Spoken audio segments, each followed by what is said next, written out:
Hey guys, Woods Farm here. Just back out working on the Kubel wagon. Started another project at the farm. I don't know if you have any guesses what this is going to be.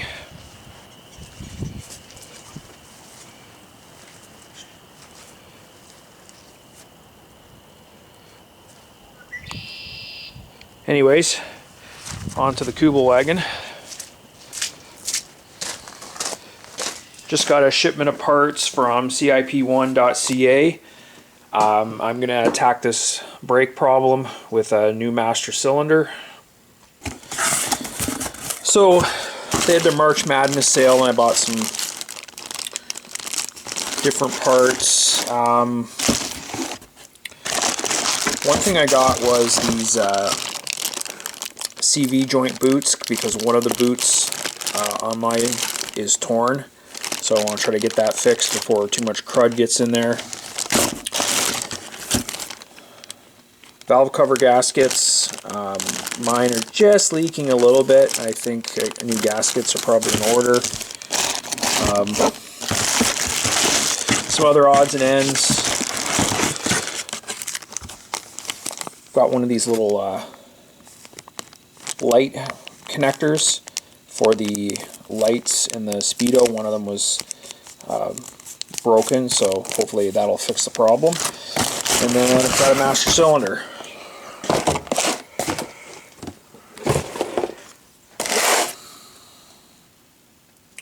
So I didn't buy the cheapest. I spent a few extra bucks on what they consider to be a better quality one. So we're going to go ahead and get this on. I watched some videos. I installed the original master cylinder and everything with the body off the vehicle, and I wasn't 100% sure on the process, even though I've done it before. I thought I might have to remove the pedal cluster, which I did not want to do because that is one of the few things on this vehicle I consider to be a nightmare.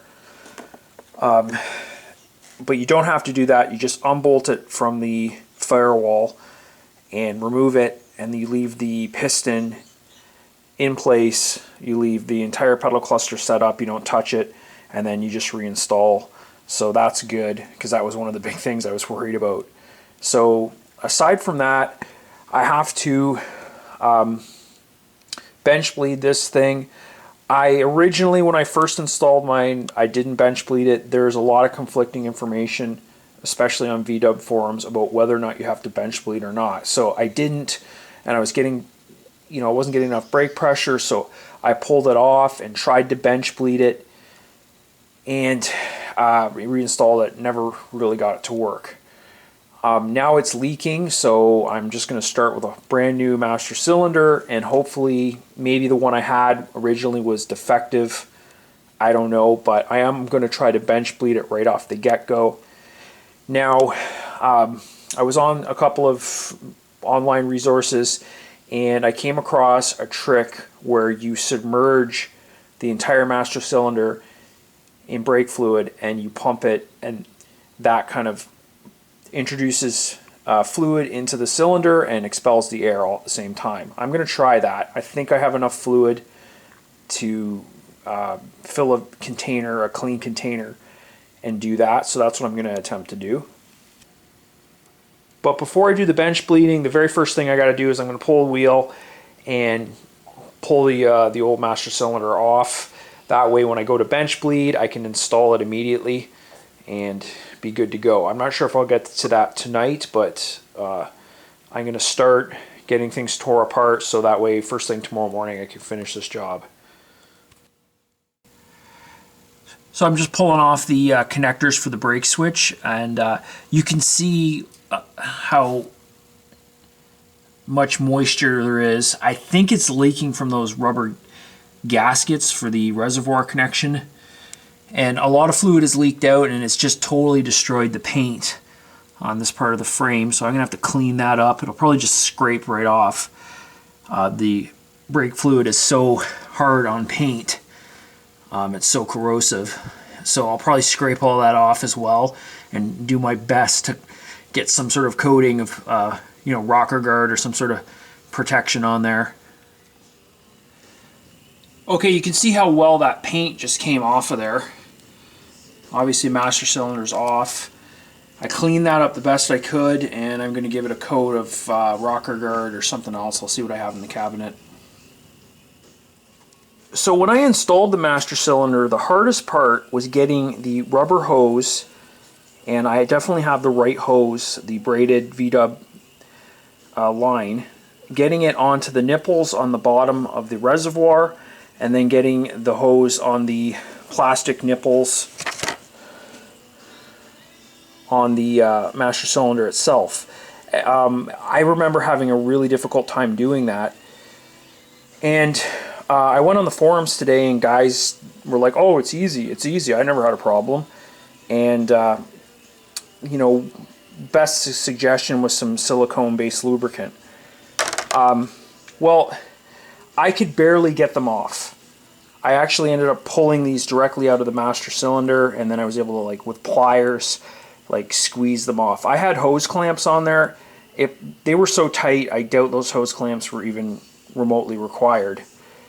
And frankly, when it comes to reinstalling the new one, that's what I'm dreading the most, is getting those hoses over those fittings.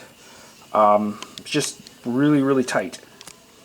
So I bench bled the new master cylinder. I just got to clean it off. Particularly want to make sure these fittings here for the brake switches are clean. It was bench bled, and then I had, as I took it out, I recapped it. I had absolutely no air coming out of it, so it should be good. Okay, so there's the new one installed. I used a little bit of lithium grease. I didn't have any silicone grease. I had silicone brake caliper grease. I'm not sure. I know the lithium grease is good for rubber parts, so I went with some of that on the plastic nipples and on the rubber hose, and they slipped on a lot easier. Still a little tight. Basically, it's just because it's such cramped quarters, it's really hard to get, you know, enough leverage to push the hose on. But it's done. All the lines are connected. All I have to do is reconnect the electrical. I filled it up. The reservoir is full. I'm going to let it sit overnight and see if there's any leakage. That fitting right there, the forward one, it looks like there's just a tiny bit of seepage around that rubber gasket. I don't know what that's all about. It doesn't seem right to me, but this is brand new. That hose slipped on, so I didn't, you know, put that gasket under a lot of force. I don't know. I'm just hoping it doesn't start leaking there again like the previous one. And this one was bench bled. It appeared that I had all the air out of it, so I'm hopeful that this is going to solve my brake issues. So tomorrow morning, I'm going to see how much the reservoir goes down. I'll probably have to add fluid. I'll get someone to help me, and we'll bleed the system and see if I have better stopping power. Okay, so finally got a chance to get back out and working on the Kuba wagon. I still have to bleed the brake system with the new master cylinder, but I need help for that. So in the meantime, I'm going to work on this canopy. Finally start working on this thing. So I just need to do some cleanup on the ends. These are the side rails. And I need to create some sort of piece that goes across from each rail to each rail. The distance is 56 1/4. That's how big the windshield is. So I need to design a piece that goes from each side and also marries up with the windshield. Okay, so in theory, this is how the angle is going to sit on the windshield. And then the idea is this bar is going to be up near the top edge, and then I'm going to tie it together with a piece of flat stock. So it'll end up being looking like this in profile. And the round stock at the top, that's for two reasons. It's all the material I have right now, And also I think a nice round surface would be good for the canvas to wrap over top of.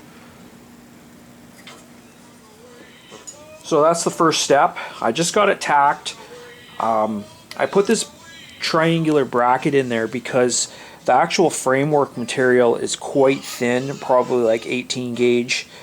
So I'm going to have to be careful welding it. And I just want as much material in here to get this really secure. So hopefully I got the distance correct, the width. If that's bang on, then I'm just going to move on to the next step. Okay, so in the process of welding the actual top plate together, those 3 sections, it must have taken just a little bit too much heat. I wasn't paying attention and it warped and kind of bowed out of position. So instead of redoing the whole thing, I went in and my wife came to the rescue and she suggested that we notch it maybe and bend it back into position and then tack it. So we're going to try this. I think it's going to work. So we'll give it a go. Okay, so hopefully this worked. Got some weld on that seam, just letting everything cool down before I unclamp it. And then there's just a little bit underneath that I still have to weld. I'm going to have to grind everything up and clean it up. I need to make a little cap to cover this up. And I might actually extend the metal down over top of the windshield on the outside, and that'll kind of like fit it right over top. But the other option is to have locating pins, and I also need to make some sort of hardware, like a bracket that a clamp can be mounted onto the frame, and then it'll hook onto that bracket, and then you can clamp it down to secure it. So I'm going to have to go on Amazon and source some sort of hardware before I actually make that bracket. I think really the next step is to deal with these straps. Because the way the framework ended up, they're just a little too short. The frame's definitely a little further forward than it was on the thing. So I have some material to make new strapping. So I'm going to do that. And it won't be long before I'm actually making a canvas pattern to go over top of this. Okay, so I think I'm going to wrap this video up here. It's getting late in the day. Didn't quite get as far as I wanted to because that front frame warped, but at least it's fixed and it's going to work. So that's good. I'm working on another project simultaneously, so things are going a little slower now with the Kubel wagon. I did recently enter the Kubel wagon in the 2020 International Quarantine Car Show, which is kind of an online virtual car show that is being sponsored or put on by DBoss Garage, which is another YouTube channel. Obviously way bigger channel than mine, but a bunch of other car YouTubers have gone ahead and done this contest. So I entered the Kubel wagon. So definitely go over there and check out the International Quarantine Car Show website on DBoss Garage and check out the Kubel wagon. On the 25th of April, there's going to be voting. So if you're supporting my YouTube channel and my build, it would be awesome if you could put in a vote for the Kubel wagon, because if I get enough votes, I could potentially win some prizes, including some gift cards from Summit Racing, so that'd be super helpful going towards the Kubel wagon and some of my other projects. Anyways, I appreciate the support, and as always, thanks for watching.